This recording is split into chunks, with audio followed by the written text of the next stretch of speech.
ঈদ যাত্রার খবর জানাতে রাজধানীর মহাখালী থেকে এই মুহূর্তে আমাদের সঙ্গে সরাসরি যুক্ত হবেন সহকর্মী ইসমাইল সর্দার। ইসমাইল, যেহেতু আজকের দিনটি পার হলে পবিত্র ঈদুল আজহা কাল, শেষ মুহূর্তে আসলে ঈদ যাত্রা কেমন দেখতে পাচ্ছেন এবং যাত্রাপথে তাদের কোনো ভোগান্তির দৃশ্য আপনি দেখতে পেয়েছেন কিনা? মুহূর্তে আছি মহাখালী বাস টার্মিনালে। আমার পেছনের দৃশ্য দেখেই বোঝা যাচ্ছে আসলে শেষ সময়ে কিন্তু যাত্রীদের একটি চাপ রয়েছে, আমরা চাপ দেখতে পাচ্ছি। এখানে আমরা দেখতে পাচ্ছি যে যাত্রীরা ঘন্টার পর ঘন্টা অপেক্ষা করছে। এর কারণ হচ্ছে আসলে যেটা তারা আমাদেরকে বলছে যে তারা আসলে নির্ধারিত বাস পাচ্ছে না, আসলে টিকিট পাচ্ছে কিন্তু বাস পাচ্ছে না। এবং আমরা ওই সংশ্লিষ্ট যারা বাস কাউন্টারের মালিক আছে তাদের কাছেও আমরা কথা বলেছি।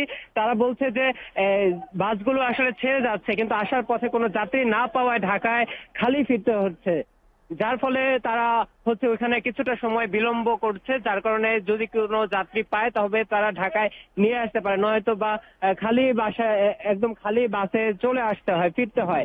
এই লস ঠেকাতেই আসলে তারা অনেকটা সময় আসলে অপেক্ষা করছে। কিন্তু ঢাকা শহরে আসলে যাত্রীদের কিন্তু ব্যাপক চাপ রয়েছে, আমরা দেখতে পাচ্ছি বাসে। আমরা কয়েকজন যাত্রীদের কাছে কথা বলেছি, আসলে অতিরিক্ত যে ভাড়ার বিষয়টি সেটি হয়তো বা কিছুটা হলেও রোধ করেছে সংশ্লিষ্ট কর্তৃপক্ষ, হয়তো বা ব্যবস্থা নিয়েছে, তার জন্য কিছুটা হলেও রোধ করা গেছে। এবং আইন শৃঙ্খলা বাহিনী, নিরাপত্তা বাহিনী তৎপর রয়েছে। মলমপাটি থেকে বিভিন্ন শুরু করে যারা এইসব বিভিন্ন প্রতারক চক্র আছে তাদেরকে আসলে রোধ করতে বিভিন্ন তৎপর রয়েছে আইন শৃঙ্খলা বাহিনী।